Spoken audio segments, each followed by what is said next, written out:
নমস্কার, আমি অভিষেক বিশ্বাস। আগের দিনের মতনই আমার সঙ্গে আমার এক বন্ধু ভাই সোহাগ ঘোষ।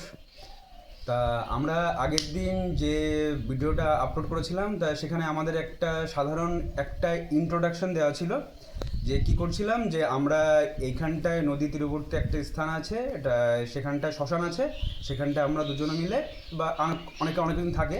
তা আজকে দুজনে মিলে আমরা কি করতে এই গীতা পাঠ করতে এসেছিলাম। তা এখানে এই গীতাটা ইস্কনের গীতা।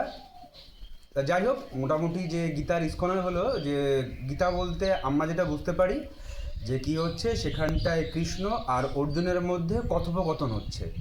মানে সেখানটায় অর্জুন প্রশ্ন করছে এবং কৃষ্ণ তার প্রত্যুত্তরে উত্তর দিচ্ছে, এবং তারপরে সেখানে কৃষ্ণ আবার ওকে বোঝাচ্ছে, অর্জুন আবার প্রশ্ন করছে।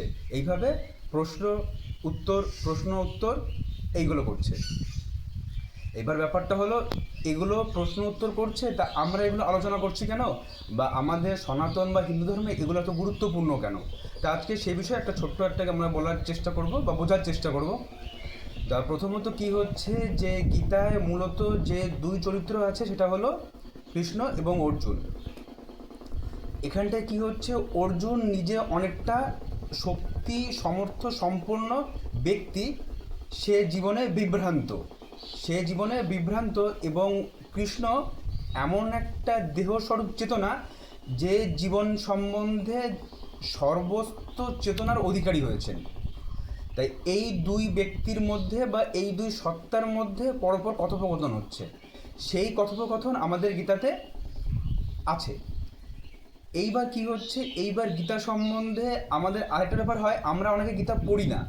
আমরা কি করি, গীতাকে মাথায় করে রাখি, গীতাকে স্পর্শ করে দূর থেকে প্রণাম করি, কিন্তু আমরা পড়ি না তার অনেক কারণ আছে। তার মধ্যে একটা কারণ হতে পারে যে আমাদের যে পড়তে হবে, সেই ওই যে গীতা পড়তে হবে, গীতা পড়ে কিছু জানতে হবে, তার গুরুত্বটা আমাদের জীবনে কম, বা আমরা দেখে এসেছি আমাদের পরম্পরায় যার গুরুত্ব কম দেয়। কোনো সাধু বৈষ্ণব যে জীবন থেকে পালিয়ে গিয়ে যে সাধু ধর্ম গ্রহণ করেছে, বা তার জীবন যদি দেখা যায়, সেই জীবনে গীতার প্রভাব দেখা যায় না, আমরা তেমন ব্যক্তির কাছ থেকে গীতা শুনি আমাদের মনে হয়।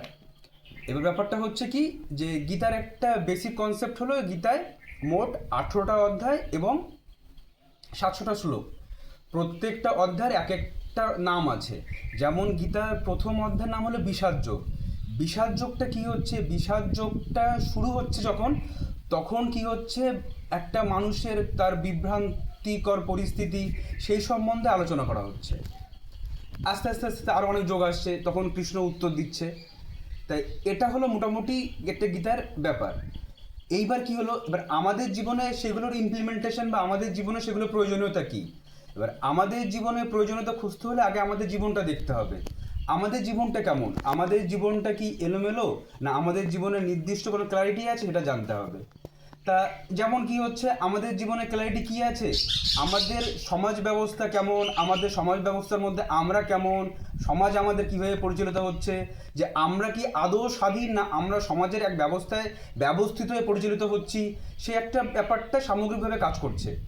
তাই এখানটায় যে আমরা কি, আমাদের মূল অ্যাসপেক্ট কি, আমাদের নিজস্ব কাজ কি, বা আমরা নিজস্ব সত্তা কি, বা আমি নিজে কি, বা এবং আমি নিজে যেটা করছি সেটাকে আমি নিজেই করছি না কারোর দ্বারা পরিচালিত হচ্ছি, বা আমার মধ্যে কোনো নিজস্ব ইনার ক্ল্যারিটি আছে কি না, এইসব ব্যাপারে সামগ্রিকভাবে জেনে তারপরে আমার জীবনটা আমি কোন দিকে গমন করছি, আর যেদিকে গমন করছি সেই দিকে আগে যারা গেছে তারাও কি সফল হয়েছে, না তারা বিফল, সেই সময় আমাকে সামগ্রিক বিচার বা সেই সব দিকে একটা জ্ঞানচক্ষু খুলে দেওয়ার প্রয়াসের জন্য আমাদের এই গীতাটা পড়া। আর এটাই মনে হয় গীতা পড়া সবার উদ্দেশ্য হওয়া উচিত। ঠিক আছে, নমস্কার, আজকে এটাই এই পর্যন্ত।